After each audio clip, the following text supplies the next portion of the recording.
Hello? In the heart of Europe, 1,000 years ago, a land known as Hungary was being shaped.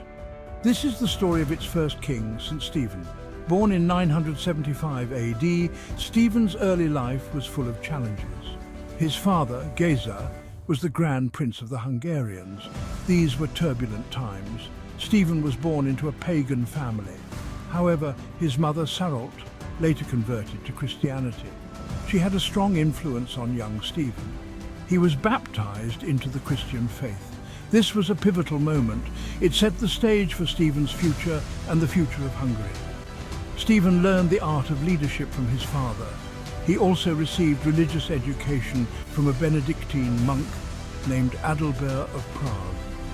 These experiences shaped his character and worldview. He was being prepared for a destiny he could barely imagine. As Stephen grew older, he faced opposition from those who clung to the old pagan ways. There were rebellions and power struggles. Stephen bravely defended his claim to leadership. One of his most formidable opponents was his own relative, Copani. Copani represented the old pagan order. He challenged Stephen's right to rule. A fierce battle took place near Veszprém. Stephen emerged victorious. This victory was crucial. It solidified his authority and paved the way for the unification of Hungary. The defeat of Copani marked the end of a turbulent era. Stephen, now the undisputed leader, could finally focus on building a strong and unified kingdom. He wanted to secure a prosperous future for his people. He looked towards the west for inspiration. In the year 1000 AD, a momentous event took place. Stephen received a crown from Pope Sylvester II. This was a symbol of papal recognition of Stephen's rule. It also marked the official birth of the Kingdom of Hungary. Stephen's coronation had profound implications. It elevated Hungary's status among the kingdoms of Europe. It also strengthened the link between the Hungarian monarchy and the Catholic Church. This bond would shape Hungary's destiny for centuries to come.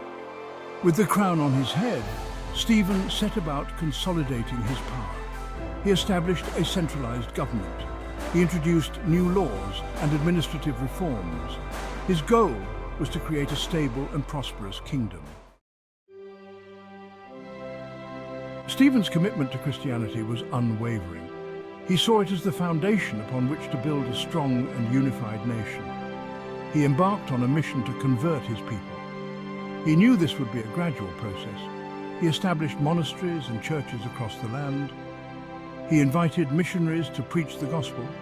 He encouraged the translation of religious texts into the Hungarian language. He wanted his people to understand and embrace the teachings of Christ. Stephen's efforts faced some resistance. However, his determination and the power of his message eventually prevailed. Christianity gradually took root in Hungarian soil. It became the dominant religion of the land. Section 5. Building a nation, Stephen's administrative reforms. Stephen was not just a religious leader, he was also a shrewd administrator.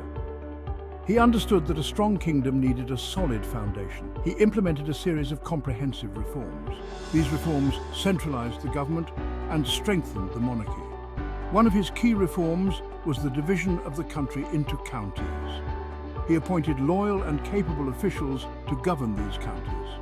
He established a systematic taxation system to fund the state's activities. Stephen also initiated the construction of castles and fortifications to defend the kingdom's borders. His reforms included the establishment of a council to advise on governance. Some welcomed the stability and order these reforms brought. Others resented the increased power and control of the king. However, there was no denying that Stephen's reforms had a profound impact on Hungary. They laid the groundwork for a strong, centralized state that would endure for centuries. Section 6, Laws and Justice, establishing a legal framework. Stephen believed that a just and orderly society needed a clear set of laws. He codified existing laws and introduced new ones. These laws covered a wide range of issues. They dealt with property rights, criminal justice, and family matters. One of Stephen's most significant legal reforms was the introduction of the decrees. These were a set of laws based on Christian principles. They emphasized justice, fairness, and the protection of the weak. The decrees had a profound impact on Hungarian society. Stephen's laws were not without their critics. Some argued that they were too harsh. Others felt that they gave too much power to the king. However, there is no doubt that Stephen's legal reforms helped to establish a more just and orderly society. Section 7. Culture and Education, Fostering a New Hungarian Identity. Stephen understood the importance of culture and education. He knew that a strong sense of national identity was essential for a unified kingdom. He promoted the use of the Latin language in administration and education. This brought Hungary in line with other European kingdoms.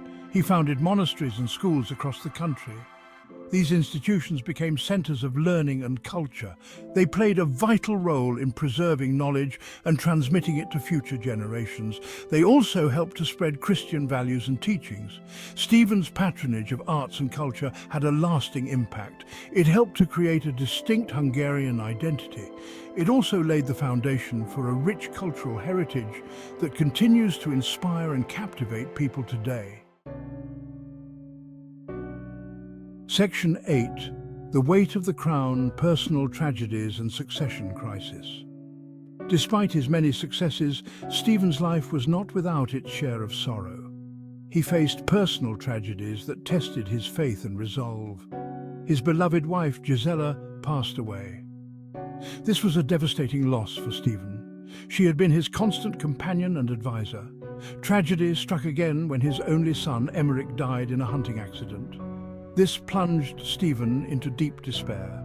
The question of succession now loomed large. He had no heir to the throne. Stephen's final years were marked by illness and worry. He was deeply concerned about the future of his kingdom. He had worked tirelessly to build a strong and unified Hungary. He feared that his achievements might be undone after his death. Section 9. A Saintly Legacy, Stephen's Canonization and Veneration. Stephen breathed his last in 1038 AD. He was laid to rest in the Basilica of Székesfehérvár. This became a site of pilgrimage. People from all over Hungary came to pay their respects to their beloved king. They prayed for his intercession. In 1083, Stephen was canonized by Pope Gregory VII. He became Hungary's first saint. His canonization was a testament to his piety, his leadership, and his enduring legacy. Stephen's legacy extends far beyond his earthly achievements. He is revered as the father of the nation. He is a symbol of Hungarian national unity, Christian faith, and the pursuit of justice. Section 10. The Enduring Symbol. Stephen's impact on Hungarian identity. Stephen's image is ubiquitous in Hungary. His statue stands guard over cities and towns. His crown, known as the Holy Crown of Hungary, is a sacred relic. It is a symbol of Hungarian statehood. Stephen's legacy is deeply woven into the fabric of Hungarian society. He is celebrated in art, music, and literature. His story is passed down from generation to generation. It serves as a source of inspiration and pride. Stephen's story is a reminder that even in the darkest of times, one person can make a difference. His life and reign offer valuable lessons in leadership, faith, and the pursuit of justice. His legacy continues to shape Hungarian identity to this day. Section 11. Conclusion. A legacy forged in faith and kingship. From humble beginnings, Stephen rose to become the architect of a nation. He embraced Christianity and made it the foundation of his kingdom. He was a warrior, a statesman, and a saint. He left an indelible mark on the course of Hungarian history. As we look at modern Hungary, we see the enduring legacy of St. Stephen. His commitment to faith, justice, and national unity continues to inspire. He reminds us that true leadership lies in serving one's people and building a better future for generations to come. Thank you.